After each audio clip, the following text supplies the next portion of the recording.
So this is a show that I've been working on now for 3 years, on and off, and it's been a wild ride. So the first time I actually wrote it in April 2017, so 3 years ago, and then I did like a little workshop production. Hey Carlos, what's up?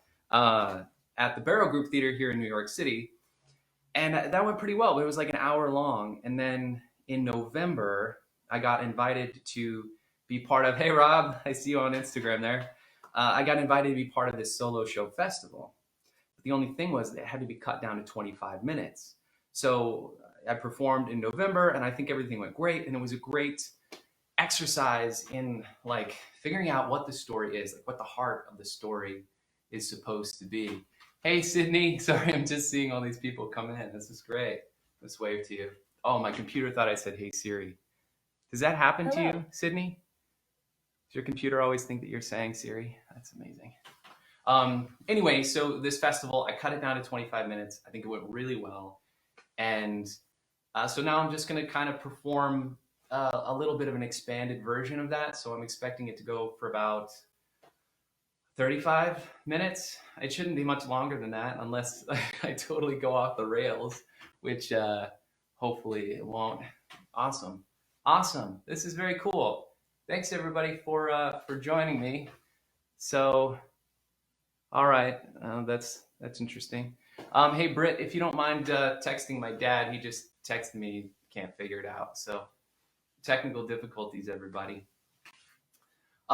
Yeah, so I'm just gonna go ahead and jump right into it, I guess. Can everybody hear me okay? Is the sound good? Sounds like Britt says sounds good. Great. Rebecca Haley. Um, yeah, so I hope you're all practicing, isolation, self social distancing. I hope you're all healthy. I hope you're all happy. Britt and I are here in New York City, and we're doing really good. Um, we've just kind of been inside. I mean, that's why I'm doing something like this. It's just like you go crazy after a while, just kind of sitting around.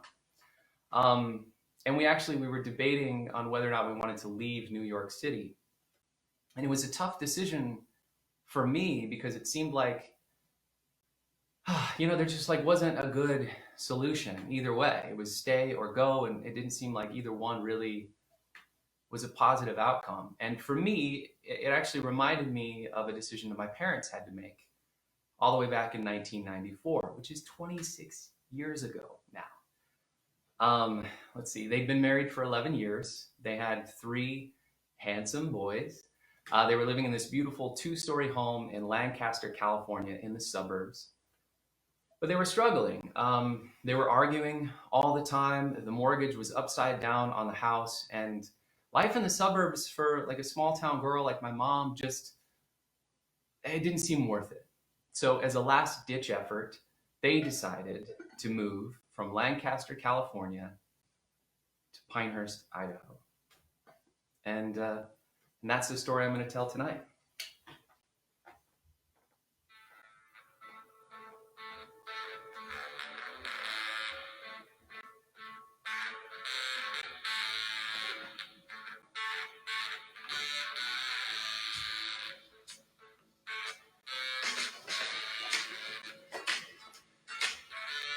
1994.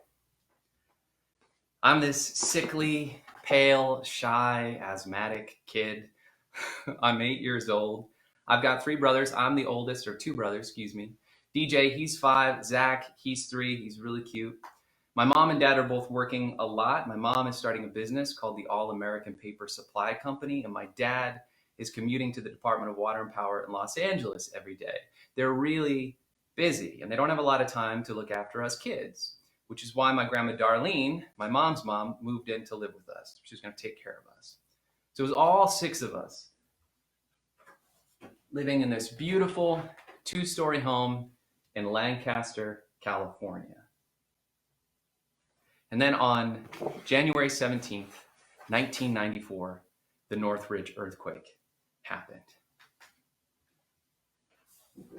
I'm going to show you this photo. I don't know if you can see on it or not, but there's the collapsed freeway here It registered a 6.7 on the Richter scale. 57 people died, and it happened 50 miles away from Lancaster.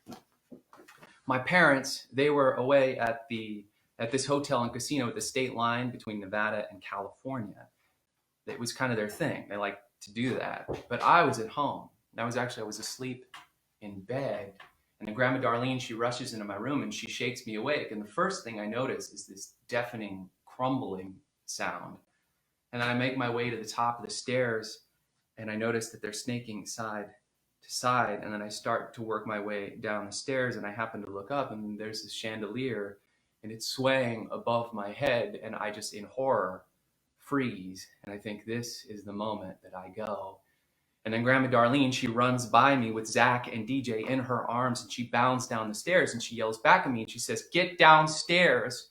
And she snaps me out of it. And so I run down the stairs and we all huddle up underneath the dining room table and wait for the aftershocks. And when my mom and dad, they came home later that night and I think they found Grandma Darlene and their 3 handsome boys underneath the dining room table, I think it was in that moment they decided to make a change. So almost a year exactly after the Northridge earthquake, they decided to move to Pinehurst, Idaho. And they chose Pinehurst for a couple of reasons. One, I think it was safer, just in a general way. And 2, it was free from most natural disasters like earthquakes. And 3, it was familiar. My mom was from Pinehurst. And she grew up there. And Grandma Darlene, she actually still owned her house there. So the plan was for the entire family to move into Grandma Darlene's house, and we were going to live there until my mom and dad could find a job of their own, move into somewhere else. So my dad, he cashed in his retirement policy. He put in his notice at work. And then my mom, she sold her stock in the company, and they put all of their money into this one account that my dad had control over. Now we knew where we were going. It was just a matter of deciding how to get there. Enter Uncle Ron, my mom's brother. Now my parents were pinching pennies really hard at this point. So when Uncle Ron called up and he said, "Hey, I own a school bus. Why don't I just drive out there and help y'all move? Save you the money on the U-Haul." My mom said yes. My dad said no. And my dad, he had some reservations about his brother-in-law. For one thing, Ron was a high school dropout, and he was what you might consider a little bit of a hillbilly. But in the end, we needed the help, and they wanted to save the money, so they said yes. Now, the house in Pinehurst was just a little bit more modest than the one in Lancaster, so we sold as much as we could, and then what we couldn't sell, we gave away, and then everything else, my mom and Grandma Darlene, they packed neatly into these cardboard boxes. And neatly doesn't really cut it. They spent months itemizing and meticulously labeling each box.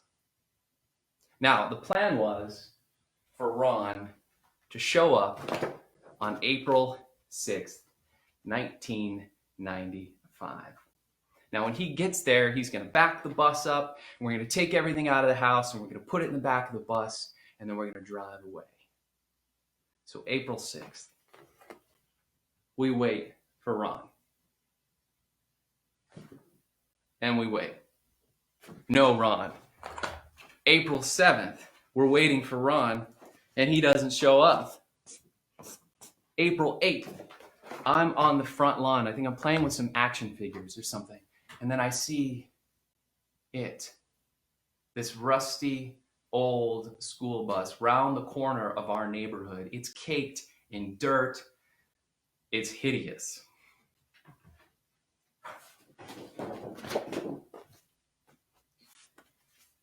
Now, as it pulls around the corner, there's this dark cloud of exhaust that's billowing out the back of the bus, and it sort of gurgles up to our driveway, and then Ron turns the ignition off, and it's like, ugh. And I honestly wonder if he's going to get it started again. Now, the bus was not in great condition. That was the first surprise. The second surprise was that Ron wasn't alone. He brought his family with him. He had his wife, Dee, and he had his 2 sons, Josh and Jonathan.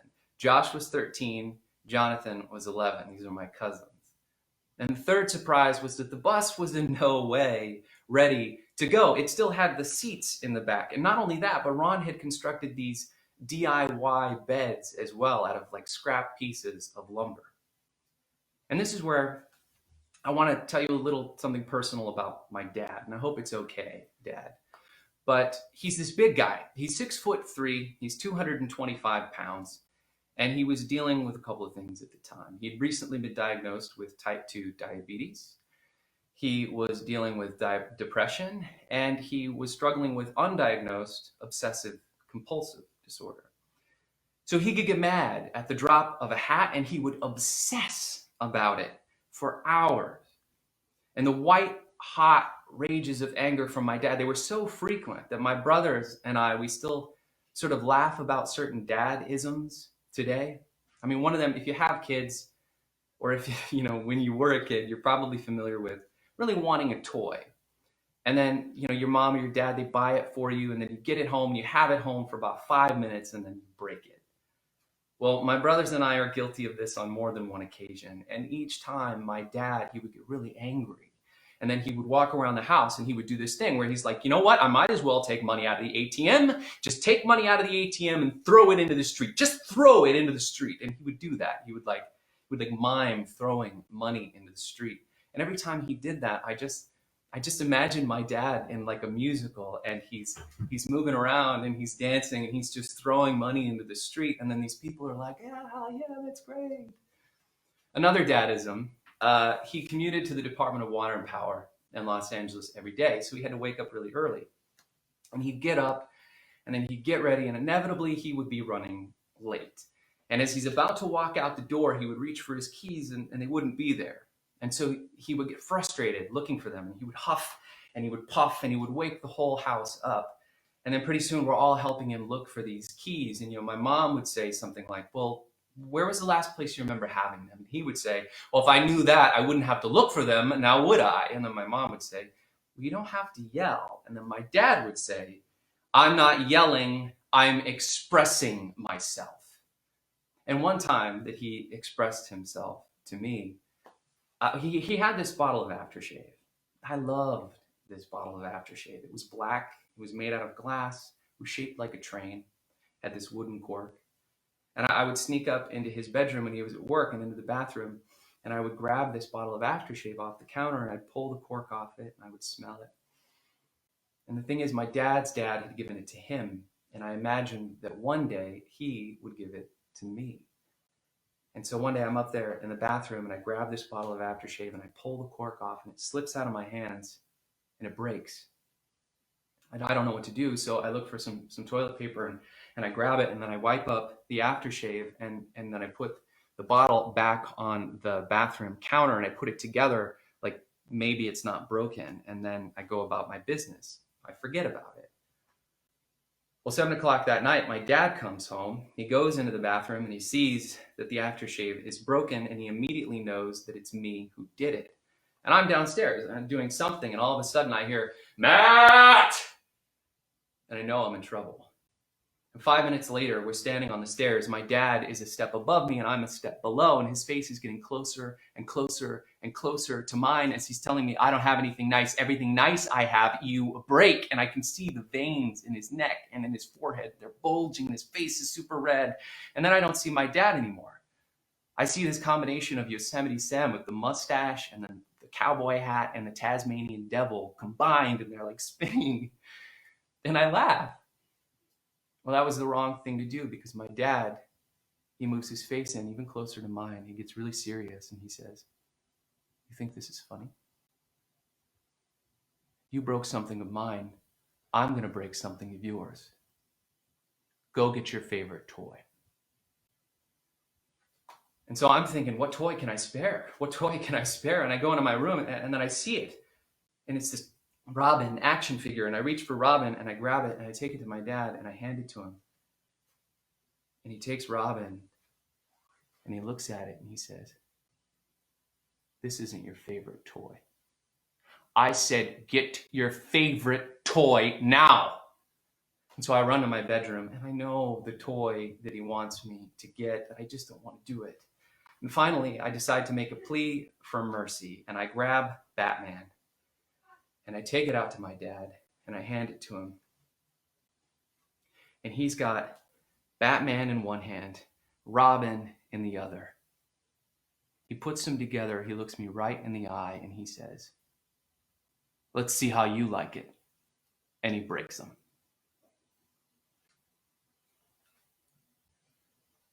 So Ron has just pulled up in the bus, and his family is getting out, and they're talking to everybody, and there's my dad, and his face is turning this really lovely shade of red. And my mom comes over to him, and she says, "Look, I know Ron brought his family, but he really wanted to do something nice for them. They've never had a vacation. And by the way, Ron wants to know if he can have money to go to Disneyland." And that's when my dad has a classic "I'm expressing myself" moment. Now, I should mention that Ron and Dee, they didn't have anything. I don't even know if they had a bank account or any money on this trip. They lived in a house that didn't have electricity. And just a few years later, that bus would be their home full time. And Josh, he actually asked me, he said, "Are you guys millionaires?" So I can understand why Ron and Dee expected just a little more generosity from my dad when he agreed to pay for the tickets to Disneyland, but nothing else.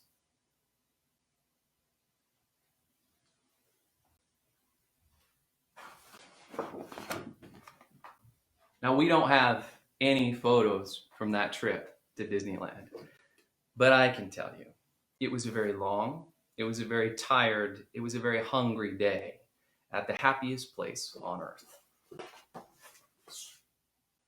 Now, the next day, it's time to start packing the bus. And Ron, he gets an early start because he's still got to take the seats and those beds out of the back.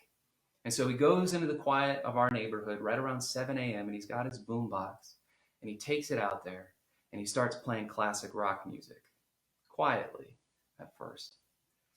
After about an hour, he's got enough of those seats moved out the back that we can start loading things in. And my mom and my dad and Auntie and Gran, they start with the big things first, like the tables, the desks, the drawers, the chairs. And pretty soon they realize not everything is going to fit. And meanwhile, I'm riding my bike through the neighborhood with my cousins Josh and Jonathan, and we're having a really good time. And then Dee, she gets this really bright idea. She just decides to cut open one of those boxes, open it up, and throw things loosely into the back of the bus. And my mom, she sees this and she's like, "What the hell are you doing?" And then Dee's like, "It's not gonna fit." And then my mom says, "We worked really hard on that, you bitch." And then Dee's like, "What did you call me?" And then they start going after it. And I'm riding through the neighborhood and Josh and Jonathan are getting real loud now. They're like, "Hey, how fast are you going?" And they're like, 100 miles an hour. And then Ron, he's up in the front seat and he's like, "Take me up to the spirit in the sky. That's where I'm gonna go when I die." And then at some point, the adults are throwing things into the back of the bus while Ron is throwing seats out the front of it, and it's total chaos. And the neighbors, they're pulling back their curtains, and they're looking at the hillbillies on our front lawn. And my dad, he's so embarrassed that he actually slinks back inside the house, and he hides. Now, eventually, that bus is packed. I mean, floor to ceiling, back to front, it's stuffed. But we still have our beds and our bicycles to pack. So Ron, he takes the beds, he puts them on top of the bus, and then he takes the bikes and he puts them on top of those, and then he sends me inside the bus to lower the windows. And so I climb in, I shimmy my way through, and I lower the windows in the bus, and then Ron, he's got this twine, and he loops it through the windows, over top the beds and the bicycles, and then he does like, 20 loops, and then he ties it off. And we are good to go.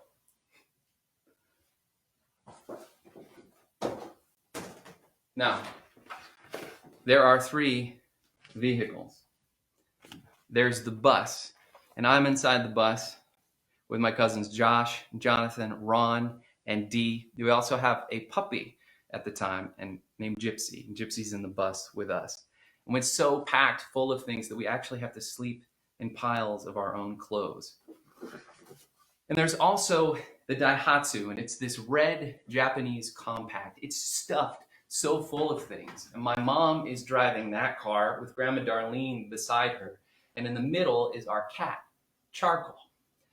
Now the other vehicle it's a station wagon. We call it the Eagle, but it's this really awful yellow cream color. My dad is driving that car, and then he's got Zach and DJ with him, and then our old senior dog, Freckles, in a kennel with him too. So we're a convoy. 2 cars, 1 bus, 10 people, and 3 pets. Now the plan is we're gonna drive straight through. Come back to that one. From Lancaster, California, all the way to Pinehurst, Idaho. Non-stop as much as possible, because we're already 3 days behind schedule, and thanks to the Disney trip, over budget. So, the first day, everything goes according to plan. I mean, we're making great time. We start out, we drive on through, we stop in Bishop, California, we get some gas, and then we're cruising on north through a particularly desolate part of Southern California when Grandma Darlene decides to let Charcoal out of the kennel. Now, ever since they left, Charcoal has been moaning and groaning non-stop for hours. And finally, Grandma Darlene, she's so fed up, she's like, you know what? Enough. I'm going to let him out of the kennel and see if he quiets. So she opens up the kennel, and then Charcoal, he jumps out.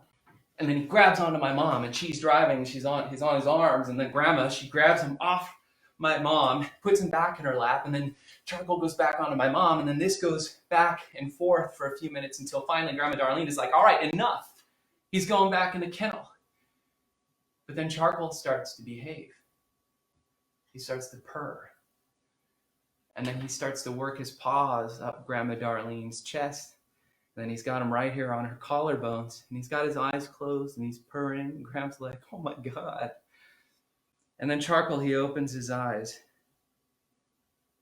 And Grandma Darlene sees the darkness in Charcoal's eyes, but by then it's too late. He sinks his claws into her collarbone, and then he just unleashes this foul spray all over the front side of my grandmother, and she screams, and then she tries to throw Charcoal off her, but he's still locked in on the top, and so his bottom half goes up, and he's still spraying, and it goes all over my mom, and she starts to scream, and then she turns the car over to the side of the road, and they both get out, and they're like, and then Charcoal, he runs away into the open desert.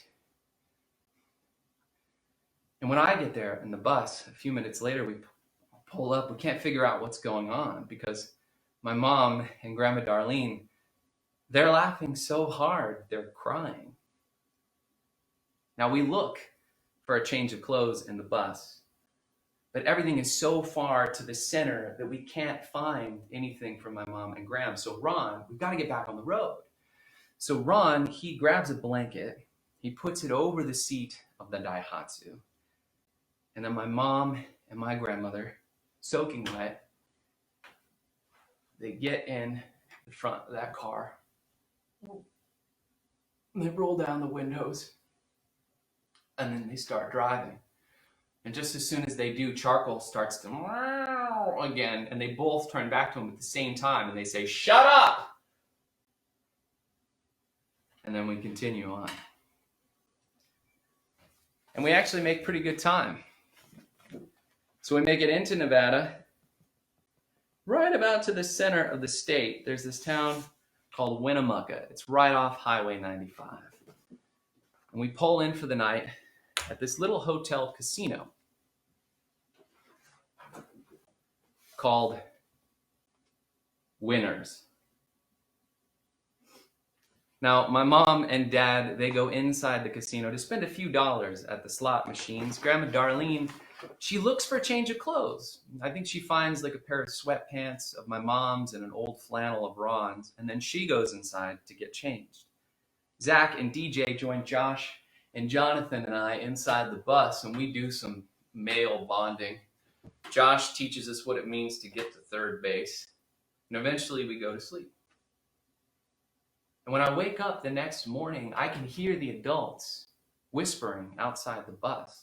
I know something is wrong, so I sneak to the front and I listen. And they're talking about my dad. They're saying he spent the night in the casino. He hasn't come out. Well, and then Ron and Dee are saying they're hungry. They need to eat. My dad has all the money and he's inside. And then my mom, she finally says, you know what? All right, enough. I'm going to go in there and I'm going to drag him out if it's the last thing I do. And so she turns and she walks toward the casino, and then she stops. And she turns back to my Aunt Dee and she says, watch the kids. And then she goes off, followed by Grandma Darlene. Well, about an hour later, she comes dragging my dad out of the casino, and then everybody starts to load up in the cars. And just before my mom gets in, she looks around and she says, where's Zach? Now, we look for my brother everywhere, but we can't find him. We're calling through the parking lot, and my mom, she's so frantic and terrified that she doesn't hear the security guard when he says, excuse me, ma'am. Excuse me, ma'am. Finally, she hears him. What? Are you looking for your son? Yes. Then he describes my brother. He takes my mom into the hotel security office where there's Zach. He's eating some Starburst candy and he's talking to some woman behind the reception desk. My mom says, all right, come on. Let's go. She takes my brother by the hand and she starts to walk out. And then the security guard, he says, excuse me, ma'am. You need to do a better job watching your kids. And this guy, he continues to berate my mother, telling her that a casino is no place for kids, that it's irresponsible to even be here, and that she's a bad mother. And she just stands there. And she takes it. And finally, when he's done, she takes my brother Zach's hand, and she walks back to the vehicles.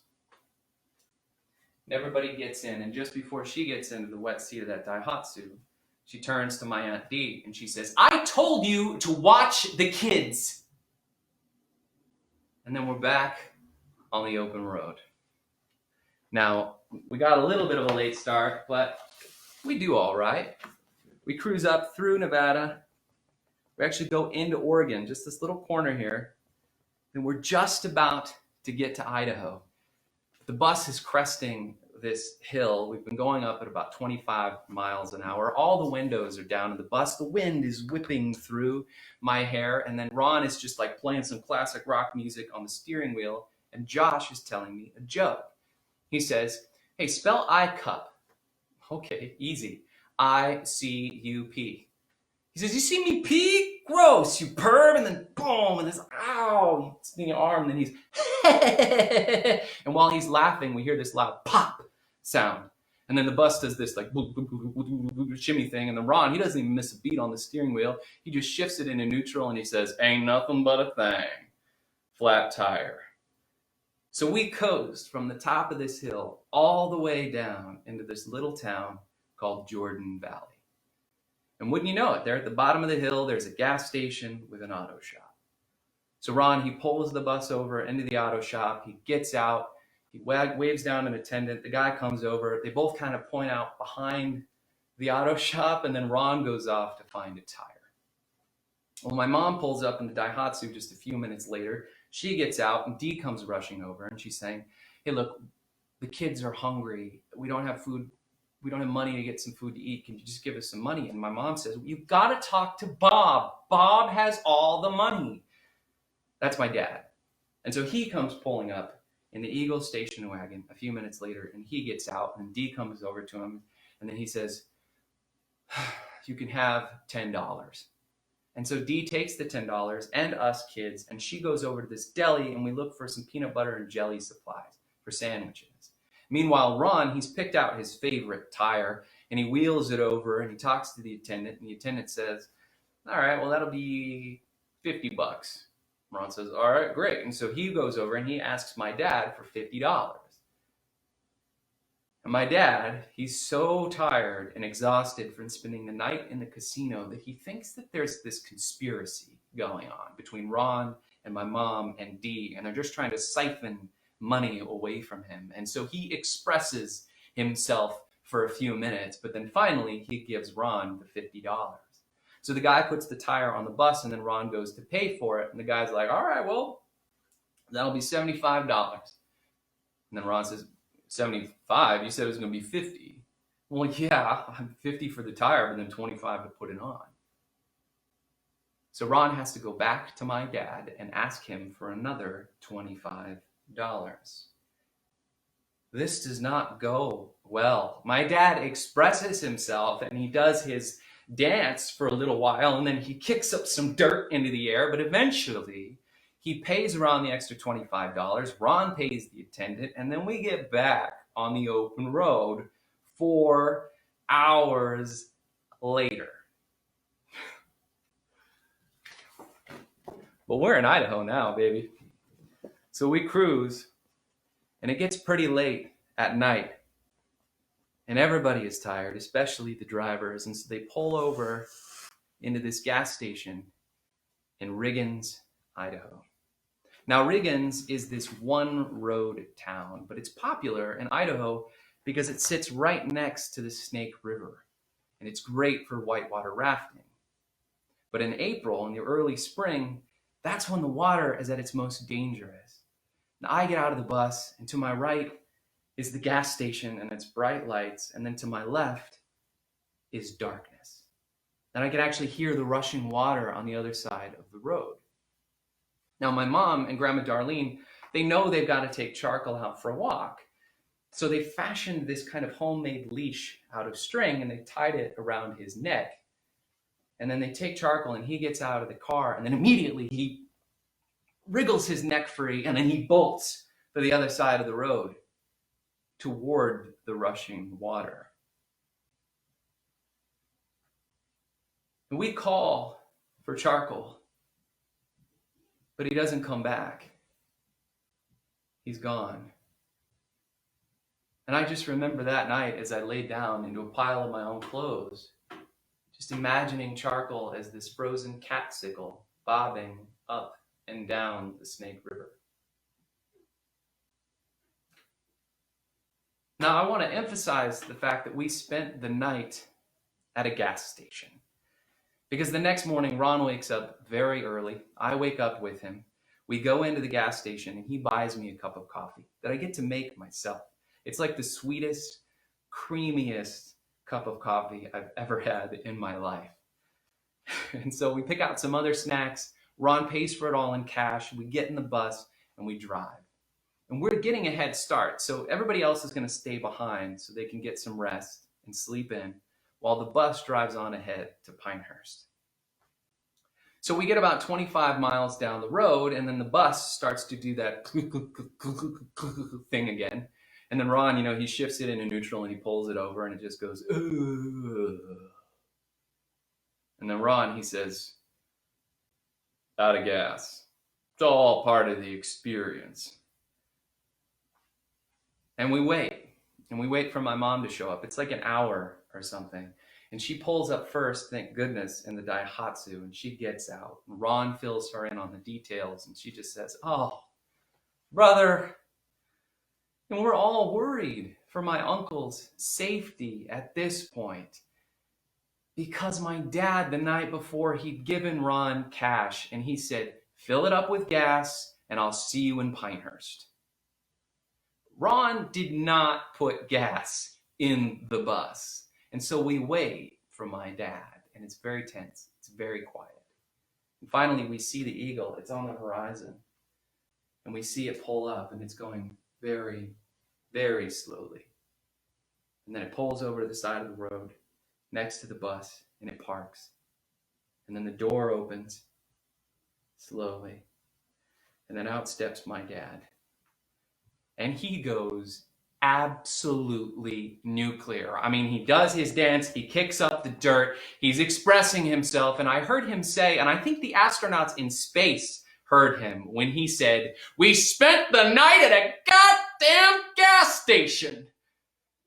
And he's kicking up dirt, and he's having his little tantrum. Finally, he walks over to the Daihatsu, and he opens the door, and all 6'3", 225 pounds of my dad cram inside that little car, and then he drives back to Riggins. Now, he took the Daihatsu because it got better gas mileage than the Eagle. And so he pulls into Riggins, he goes in, he buys a gas can, and then he starts to fill it up with gas, and then he hears this, and there's charcoal. So he grabs the cat, he throws it in the kennel, he pays for the gas, he puts it in the Daihatsu, and then he gets in, and then he drives back to the bus. And then he gets out. He takes the gas can, he sets it down, he moves over to the Eagle, he sits in that, he points to my cousin Josh, and he says, "Josh, you're coming with me, now." And then Josh and my two brothers and my dad, they drive to Pinehurst. And it takes them about 4 hours, but they needed to have Josh with them because he knew where the house was. My dad had never seen a picture, he'd never been there. So Josh had to guide him. And 4 hours later, he's driving that Eagle station wagon and he sees the sign, Pinehurst, population 1,517. And he takes the exit, then he takes a right on Division Street. He takes a right on Main Street. He takes a left on 2nd Avenue. And then he takes a right on Oregon Street, the street where I would spend the next 10 years of my life. And he's looking at the houses, and he's dreaming. And then he sees one, and it's this beautiful rustic 2-story home.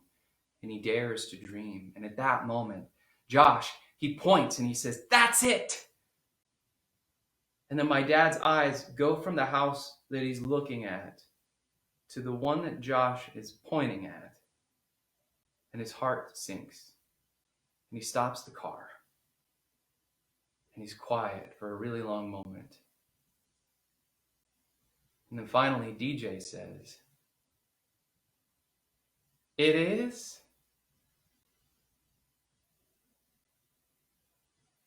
Now the bus, I'm in the bus, we're about 2 hours behind because we actually have to drive back to Riggins to get gas before we continue on to Pinehurst. And we're about half hour away. I'm standing at the front of the bus.